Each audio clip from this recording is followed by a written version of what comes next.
మీలో ఉన్నవాడు లోకములో ఉన్నవాని కంటే గొప్పవాడు.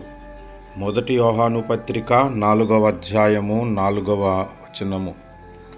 ప్రభువు మనలో నివసిస్తూ ఉన్నాడు. మనలో ఉన్న ప్రభువు అందరికంటే గొప్పవాడు, అన్ని నామముల కంటే పైవాడుగా మనకు కనబడుచున్నాడు. కనుక ఏ విషయమునందును మనము అధైర్యపడనవసరం లేదు, బలహీనపడవసరం లేదు.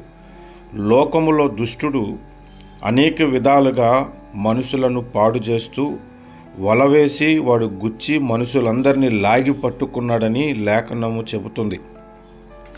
అయినా మనం ధైర్యముగా ఉండటానికి కారణము ప్రభువు మనలో ఉన్నాడు. ఆయన గొప్పవాడు.